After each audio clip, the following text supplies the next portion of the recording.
with them. Yvonne na Mbia Wamalwa kuzikwa Jumamosi ijayo huko Milimani Kitale. Familia yatoa taratibu. NASA yaandaa mkutano wake Homa Bay kwa matayarisho ya kuwaapisha Raila Odinga na Kalonzo Musyoka Jumamosi ijayo. Kwa mujibu wa sheria, kama umesababisha hasara kwa serikali, unatakiwa katika dhamana angalau uwasilishe nusu, yani pesa taslimu nusu, ambayo inafikia nusu ya kiwango kile unachodaiwa kusababisha hasara.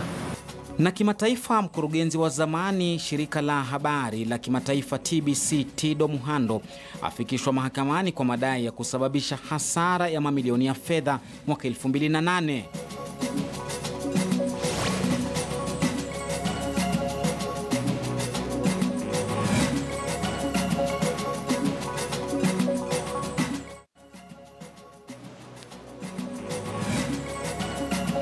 Na mtazamaji, dakika moja imekatika baada ya saa 10 alasiri na kupa mwaliko kwenye taarifa zetu za Mbiu Weekendi. Jina langu ni Lofty Matambo. Kaa kitako hadi saa 11 ni kujuze mengi yanayojiri hapa nchini na vile vile katika ngazi za kimataifa. Karibu. Na mtazamaji, tunaanza siasani ambapo viongozi wa NASA wamekuwa na mkutano katika kaunti ya Homa Bay hii leo na kusisitiza kuwa shughuli ya kuapisha ingalipo. Wakizungumza katika hafla hiyo, Raila Odinga na Kalonzo Musyoka wamesema kuwa hiyo ndio njia pekee ya kukabili tatizo la wizi wa kura nchini. Wamewataka wananchi kuwa tayari kwa shughuli hiyo iliyoratibiwa kufanywa Jumanne wiki ijayo.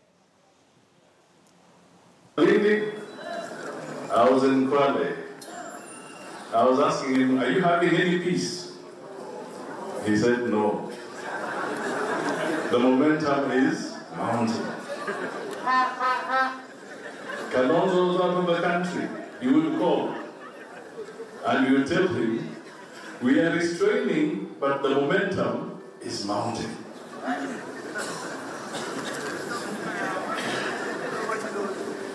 Now, we've reached where we are.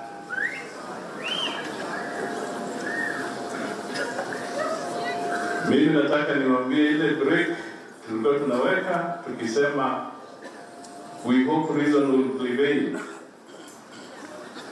Hiyo break nimekanyanga.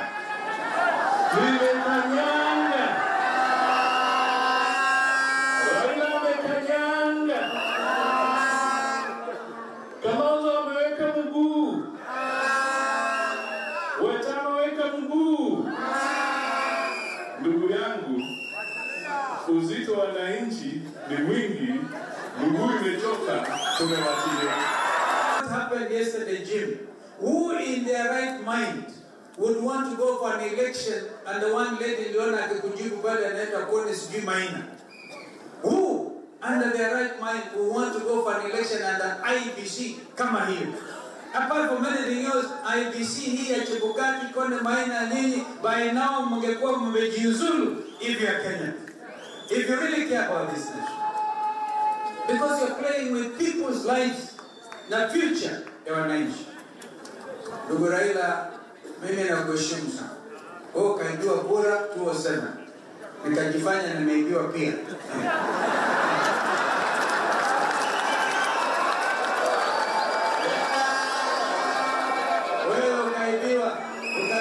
Tukaibiwa mimi na wewe 2013. Nikachikia usugu chungu mkali.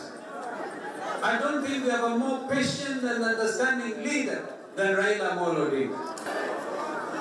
It's a very important day in the history of Homa Bay town.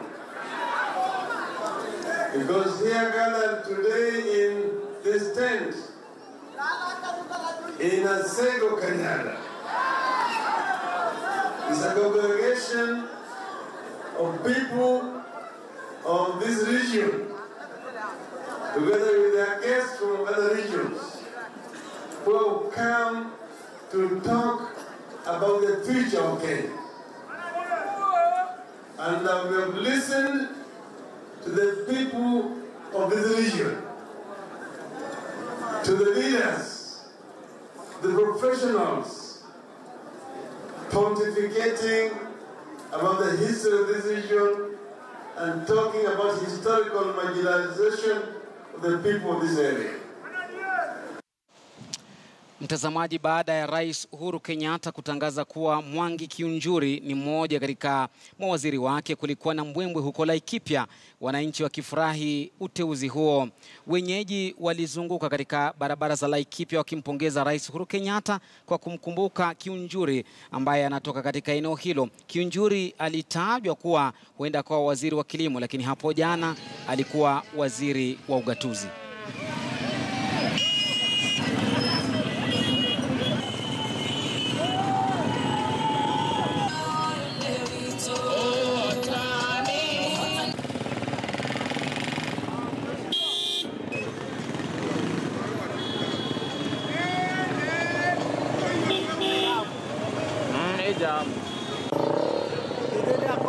Nataka kuchukua nafasi hii kushukuru Rais mpendwa wa Jamhuri ya Kenya kwa kutupatia waziri wa kilimo Mheshimiwa Mwangi Kiunjuri.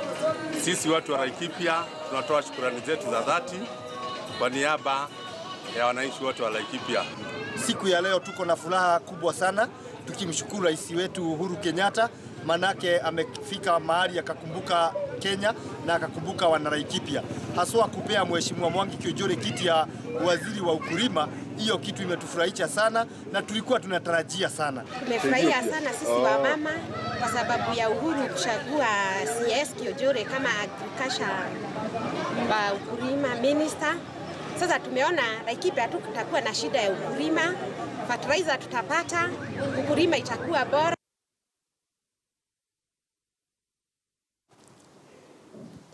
Na mtazamaji, awali iligusiwa kwamba huenda angesalia kuwa waziri wa ugatuzi, lakini ikawa ni wa kilimo na wala si vinginevyo.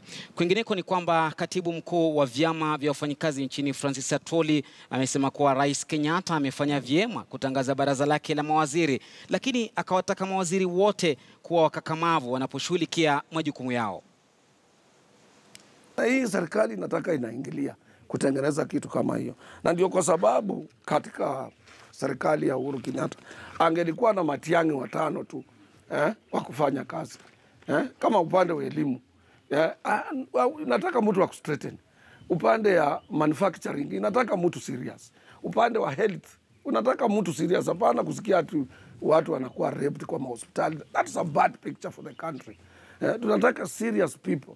Na mimi nasi hawa mawaziri wameteuliwa wote, mimi nawajua ni watu wazuri, ni watu wanaweza kufanya kazi. Wawe watu kama Matiang'i, washikilie kazi na bidii. Asishikilie kazi na kufanya na kuogopa nitafukuzwa. Ukifukuzwa ukitenda mema, kila siku Mungu atakuwa upande wako. Yeye amejaribu. Mimi naweza kusema hilo baraza la mawaziri ni sawa kabisa.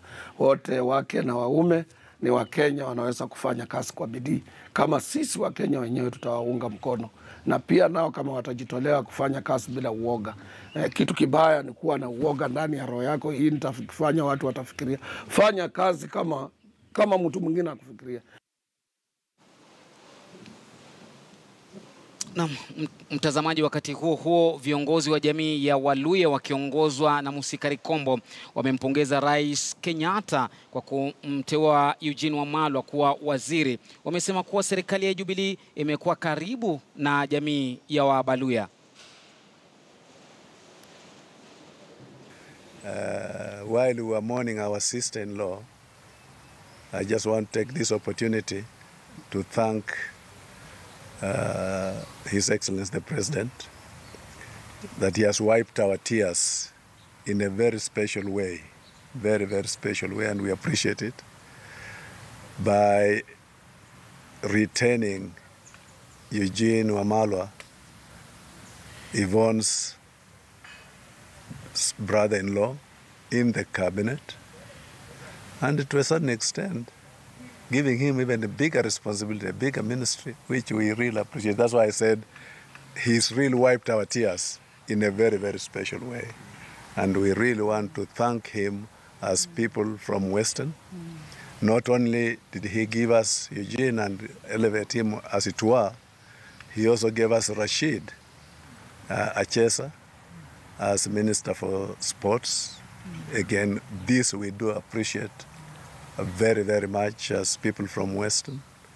And more than that also, earlier on he had given us the deputy head of civil service, Bwana Musiambo, who is actually here with us. So, as I say, we are mourning, yes, but we have also our tears have been wiped in a very special way. And the president has also done us a good favor in reappointing Eugene Wamalwa to a higher post. In Trans Nzoia, we are wondering what is going to happen to Wamalwa. Everybody was waiting for yesterday, and it was good news to hear that Wamalwa has been reappointed to even a higher post than we expected. There is one thing I want to say that many people don't realize, that Newfort, Kenya was actually a creation of Eugene Wamalwa. And he only handed it over to Governor Lusaka, who is now our speaker. He only handed it over when he was named the minister in the government. Mwakilishi wa kike katika kaunti ya Nairobi, Esther Passaris, amempongeza Rais Uhuru Kenyatta kwa kuwajumuisha wanawake katika baraza la mawaziri, lakini akaongeza kuwa bado idadi hiyo haikuhitaji ama haiwezi kukimu mahitaji ya wanawake kikamilifu. Passaris, ambaye ni mbunge wa ODM, amesema kuwa wanawake hujizatiti mno kila wanapotwikwa majukumu. Quite a few of the women did come back. I mean, for instance, we've got Ambassador Amina, who's moved into education. I'm sure she's going to do an amazing job.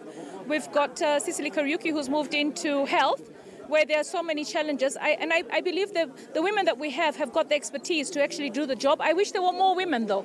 You know, I mean, I think even though we say it's supposed to be 1/3, not more than 2/3, the president could actually show that he wants to work with women leaders in leadership by actually splitting the cabinet 50-50. So for me, I think that's the way to go. Don't, go beyond the constitution and give us an extra benefit by 50-50, because there's so many able women out there who've been sent off to do ambassadorial jobs, yet they could have most likely done a very good job as CSs.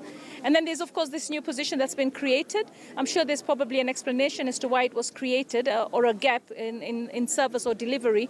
So, I wish all the appointees best of luck in their vetting process, because they will go through some vetting process. And, let's serve Kenyans, because Kenyans have very high expectations, and there's a lot of need. Yeah. The key ministries to watch, of course, being the ones that actually go with the 4 pillars, which is education, universal health, environment. And then there's also challenges in water. I mean, if we look at what's going on in South Africa, we also have to think about what are we going to do, because majority, we don't talk about it, but majority of the households in Kenya actually do not have water. Water is a scarce commodity. How can we actually do more to make sure that we have water? Cost of energy is very high. What can we do to ensure that energy costs come down? And as we connect people, that it's also affordable. Yeah. Yvonne Nambia Wamalwa, mkewe aliyekuwa makamu wa rais marehemu Michael Kijana Wamalwa, atazikwa Jumamosi wiki ijayo kwenye shamba lake la Milimani mjini Kitale, kaunti ya Trans Nzoia. Mwenyekiti wa kamati ya mazishi Musikari Kombo amesema kwamba ibada ya wafu itafanyika siku ya Alhamisi katika kanisa la Katoliki la Consolata Shrine, eneo la Westlands jijini Nairobi. Baadaye mwili wa marehemu utapelekwa nyumbani kwake mtaa wa Karen, Nairobi, usiku kucha kabla ya kusafirishwa Kitale siku ya Jumamosi. Jamaa na marafiki wanaendelea kukusanyika katika mtaa wa Karen, mipango ya mazishi inapoendelea. Yvonne alifariki siku ya Alhamisi katika hospitali ya Nanyuki Cottage alikokuwa amekimbizwa kupokea matibabu. Mwili wa mwenda zake umehifadhiwa katika chumba cha maiti cha Lee. Viongozi kadhaa wanazidi kutoa rambirambi zao kwa familia ya Wamalwa. Again for an overnight stay in her home, matrimonial home in Kitale, and she will be laid to rest on Saturday next to her husband, to her late husband in Kitale, Milimani, on this Saturday. in Kitale, Bishop Crowley, who has been very close to the family. He has said that he will be with us, and the Requiem Mass there will be given by him. We are very, very sad to lose our daughter, Yvonne, who passed on 2 days ago. The news reached us and we were wondering what happened so suddenly. Although we know that Yvonne has been unwell for some time, but we didn't think it was as serious as to cause her death 2 days ago. Yvonne has done very well because she moved up in government very, very rapidly, and by the time she passed on, she was a very senior civil servant, although poor health did not permit her to be as active as she would have liked to be.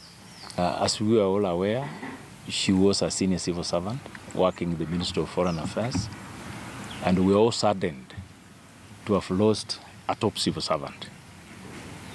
Without going into a lot of details, I just want to mention that the late, being a civil servant, the more so in the Ministry of Foreign Affairs, definitely the government is working hand in hand closely with the family in these preparations.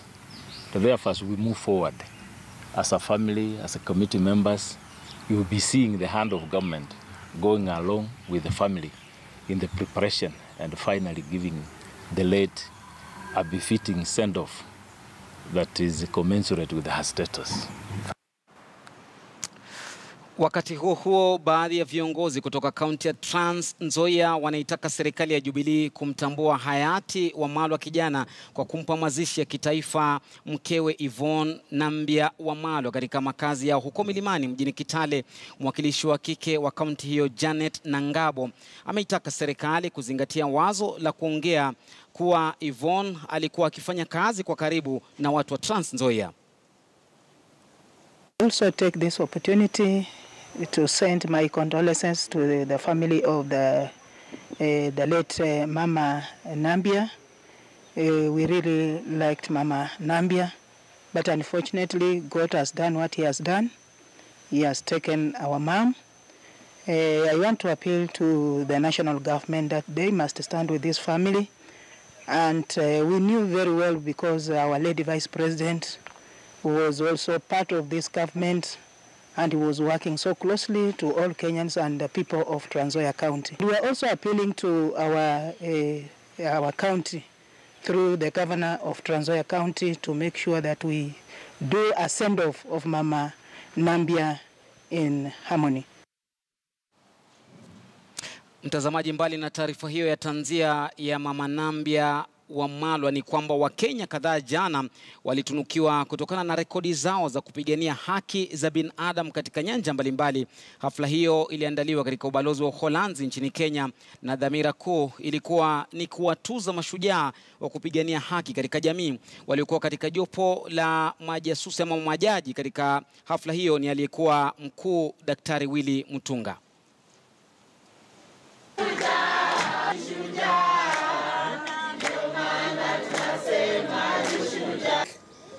Human rights work is a global project now, and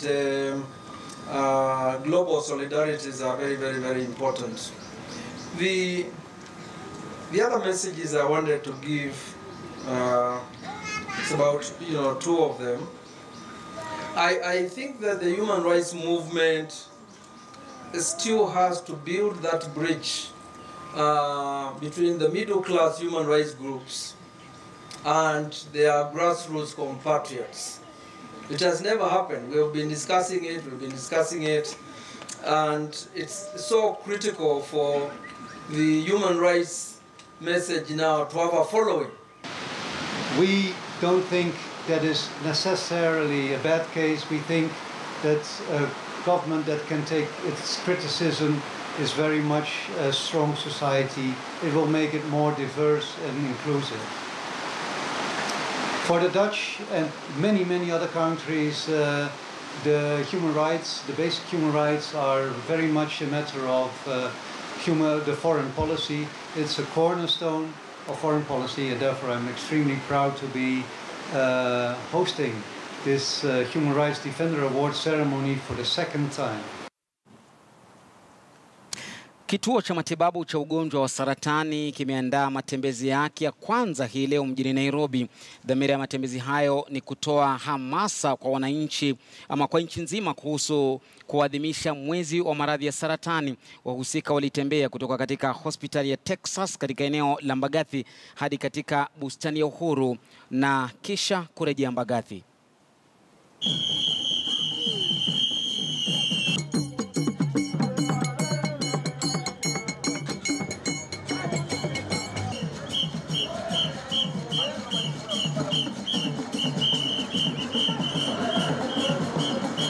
We are here to create awareness on the issue of cancer.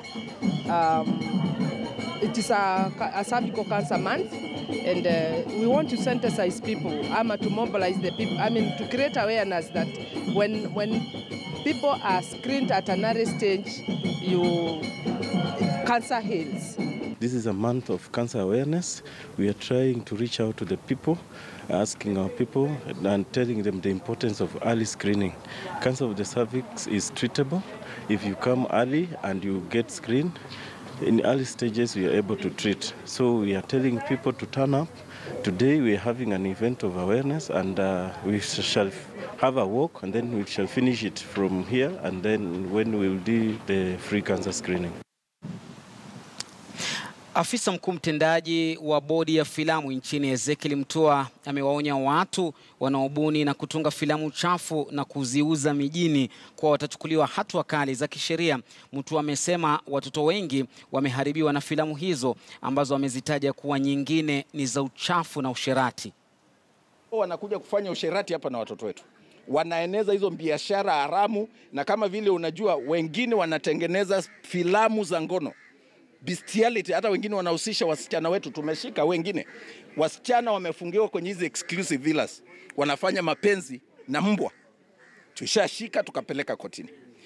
Wengine wanakuja wanafanya movies, wamechukua leseni wakasema ni movie ya kueneza mambo ya utalii katika pwani. Tumeenda kule France tukapata movie moja ambayo tulilicense, ilikuwa twisted, ikafanywa ati ni mambo ya sex in the beaches katika nchi ya Kenya.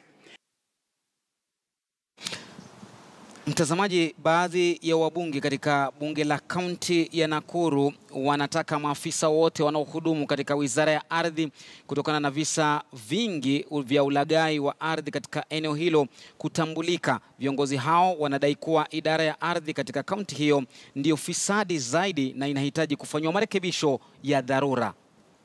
Some people even stole land. And yet, now when the new government now comes in, you know, the same people who are the county surveyors, they are the same people who did it wrong. And yet, they are the same people now the county government, led by His Excellency Ricky Nyajui, is still using to solve the same problems that have been there. So this is one of the crowd that is showering and shouldering Naivasha, such that now to come up with a solution, we have as leaders now to talk. Na ndiposa unasikia tunasema ya kwamba tuna shida. Na hiyo shida tunaweza only solve if at all viongozi wale tuko nao na county assembly na lands watashirikiana kusolve. Otherwise we still use 5 years going around. The issue of title deeds is another issue. And His Excellency the Governor is saying that, and that one we are sure that he will do that he will bring the titles. But now the process, because the same office that is static, because it is the bureaucracy, it's the same office that he wants to use to get the titles. So we are saying that we can still have an alternative, though parallel, such that it will shed light, and then we will be able to fast track the titles that have been lying. Mtazamaji, tunaendelea kulibandua gogo la Mbiu wikendi. Liko nusu sasa, kwa maana kwa nitachukua pumziko fupi tu kidogo, lakini kirejea taarifa zaidi katika awamu itakokuwa imesalia. Usiende mbali.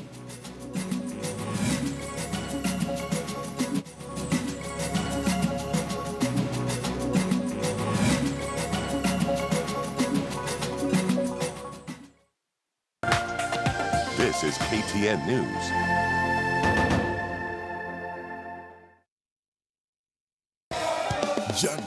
28th, 2018. It's another Mashemeji Derby. Don't miss the Super Cup visit Gor Mahia against AFC Leopards. All the action, every moment. Sunday from 3 p.m. Only on KTN. Only bosses win when they lose. Go to betbos.co.ke. Sign up with coupon code KTN. Deposit and bet 500 shillings and get 1,000 shillings in free bets if your first bet loses. Are you boss enough? betbos.co.ke.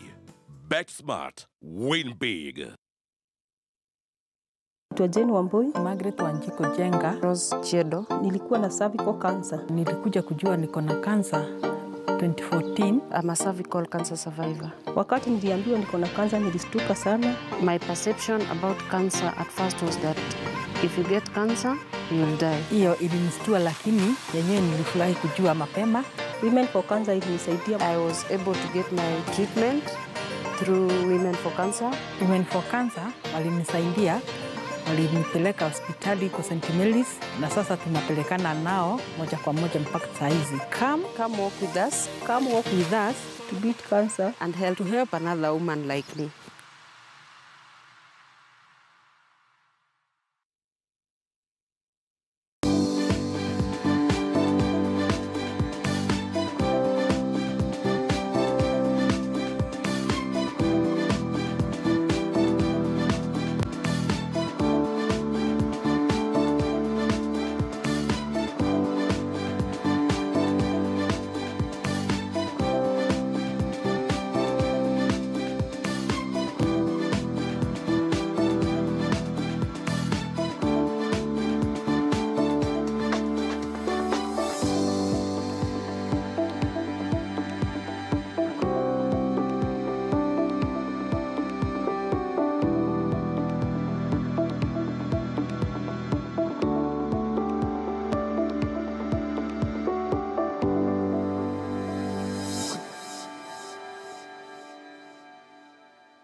This is KTN News.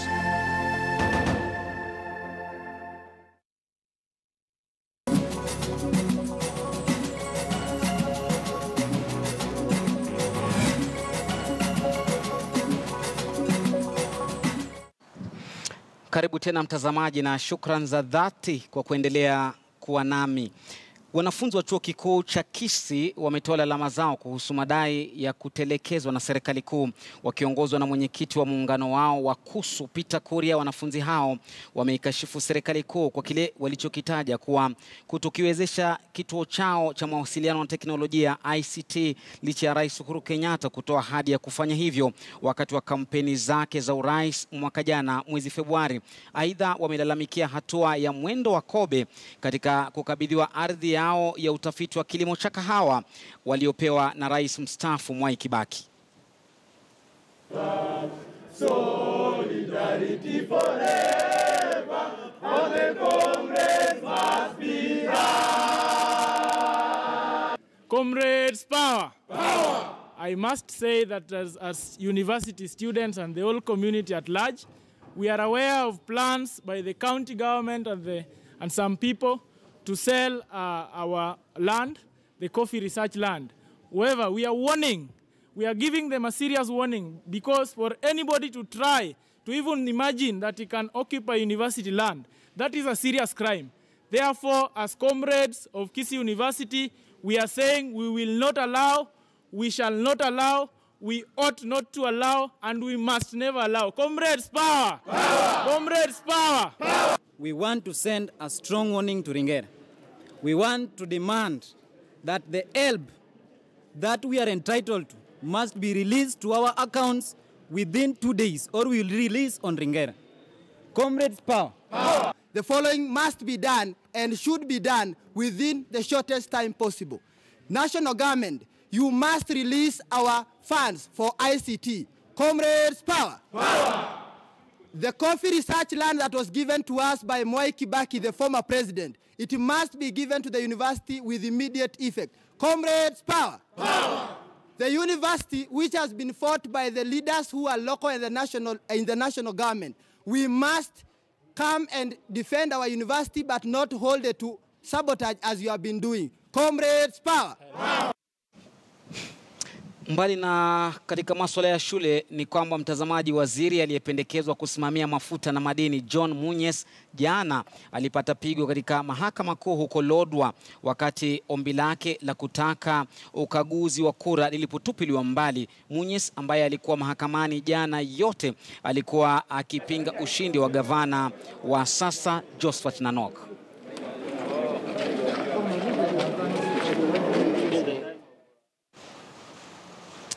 Mtazamaji, kesi mbalimbali za uchaguzi zimeendelea kuamuliwa katika mahakama kuu, ikiwa afueni kwa baadhi ya wabunge na kesi nyingi zikiendelea kusikizwa. Huu hapa mseto wa taarifa hizo.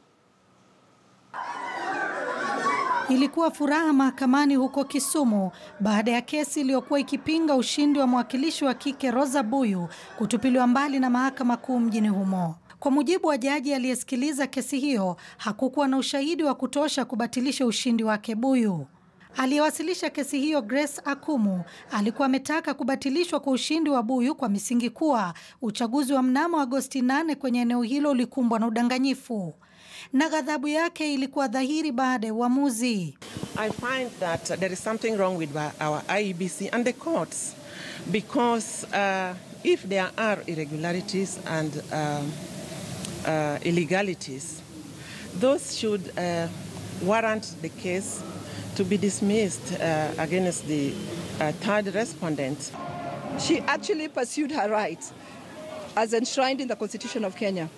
If you're not happy or if you're displeased with an election outcome, you actually have the right as an individual to go to court. Tuelekee kaunti ya Meru ambako mahakama kuu nayo imempa mbwembwe na furaha mbunge wa Menti Kaskazini Rahim Dawood baada ya kesi iliyokuwa ikipinga ushindi wake kutupwa. Nje ya mahakama hisia zilikuwa dhahiri hapa. Kesi ilikuwa imewasilishwa na mwanasiasa Silas Murioki. Na aliyekuwa balozi wa Kenya nchini Uchina Julius Sunkuli na yeye pia amekuwa kotini akitaka matokeo ya kura za ubunge wa Kilgoris yafutiliwe mbali. Sunkuli ambaye aligombea kiti hicho kwenye uchaguzi mkuu uliopita anapinga ushindi wa Gideon Konchela uliotangazwa na tume ya uchaguzi nchini IEBC. There was no election in the true sense in a polling station known as Endonyo Koipit. When they moved to the court for scrutiny, they deliberately abandoned and elected not to verify these results through a physical count of the ballots. Kwa sasa mahakama nyingi ziko mbioni kuhakikisha zinakamilisha kesi zote za uchaguzi kwa muda wa mwisho wa mwezi ujao kama inavyohitajika kisheria. Miswale Zingizi, KTN News. Aliyekuwa mkurugenzi wa shirika la utangazaji Tanzania TBC Chedo Muhando leo hii amefikishwa katika viunga vya mahakama ya hakimu mkazi Kisitu mjini Dar es Salaam kujibu tuhuma zinazomkabili kuhusu matumizi mabaya ya madaraka mwaka 2008 wakati alipokuwa akitumikia shirika la utangazaji la TBC na kuisababishia serikali ya nchi hiyo hasara ya kiasi cha shilingi milioni 800 za Tanzania kupitia mikataba mbalimbali iliyofanywa na kampuni za Channel 2 Group Corporation yenye makao yake katika Falme za Kiarabu. Rajabu Hassan kutoka Tanzania ana taarifa zaidi. Chedo Muhando, mtangazaji mkongwe na maarufu hapa nchini Tanzania, leo amefikishwa mahakamani kujibu tuhuma za makosa matano ya kutumia vibaya ofisi yake wakati alipokuwa mkurugenzi mkuu wa shirika la utangazaji Tanzania TBC.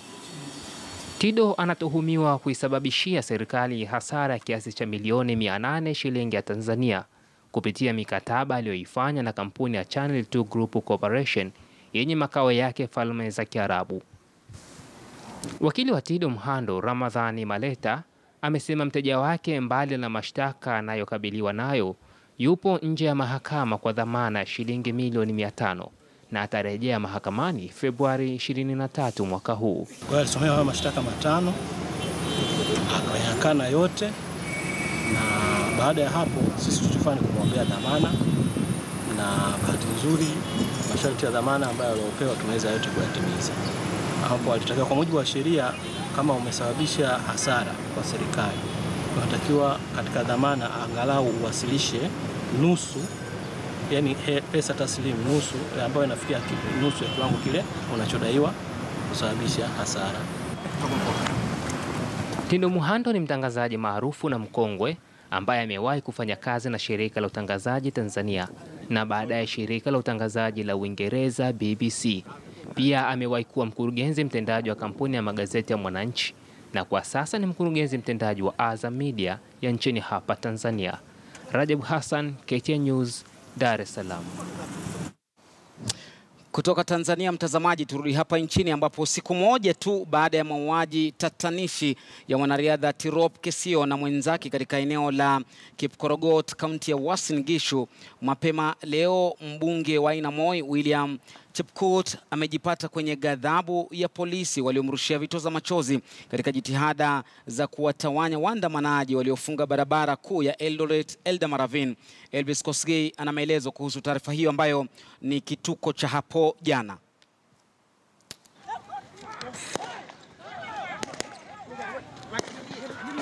Mbunge William Kamuren Chepkut alijipata katika mazingira yasiyofahamu barabara. Lakini hii ni mbaya, amune. Lakini mbona hii watu ni mbaya? Alijipata chini ya mbawa za polisi waliokuwa tayari kuzima zahma. Akajipata akisema lugha yake katika tafrani hiyo.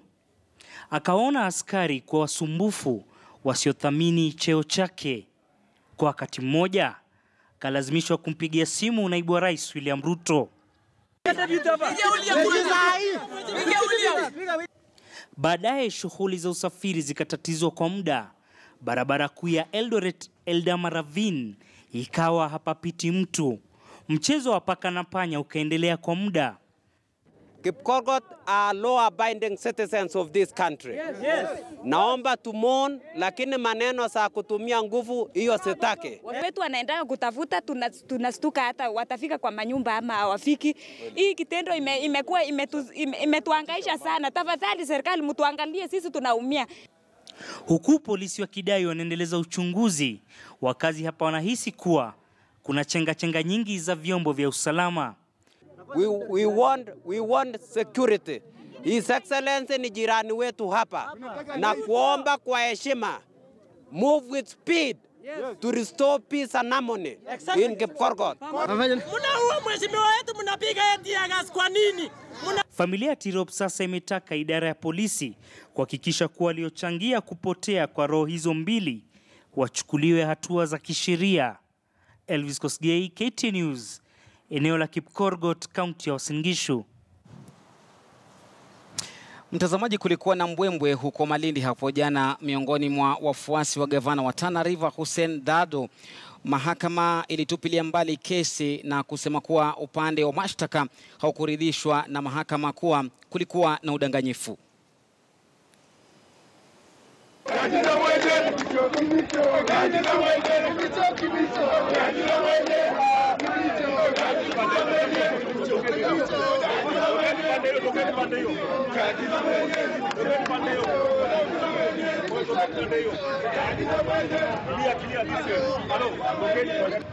Baada ya koti leo kuthibitisha kwamba hakuna ushahidi katika madai ya mwenye kuleta kesi ya kwamba uchaguzi haukuwa halali, basi kuomba kwamba ufutuliwe mbali na uchaguzi urudiwe tena. Imebainika wazi kwamba ilikuwa ni mkusanyiko wa fitina na habari za uzushi na kujaribu kuokota vipande vya hadithi kuleta kwa koti na kujaribu kutafuta mbinu ya koti iweze kupitisha fitina hizo. Lakini hayo yote sasa yamegonga mwamba. Kwa hiyo ni wazi kwamba uchaguzi wetu ni halali, na sasa mimi na ndugu yangu Batuyu hapa ni governor na deputy rasmi kwa mara ya pili. Katika mirindimo, suala la kuapishwa kwa Raila Odinga lingalipo, kulingana na Kalonzo Musyoka na Bi Aisha Jumwa. Si hayo tu, kina mama waliandamana hadi katika hospitali ya Kenyatta wakidai kuwa baadhi yao wamekuwa wakibakwa wakiwa hapo hospitalini. Huyu hapa mhariri wa kitengo cha Kiswahili KTN News Paul Nabiswa na mshike huo.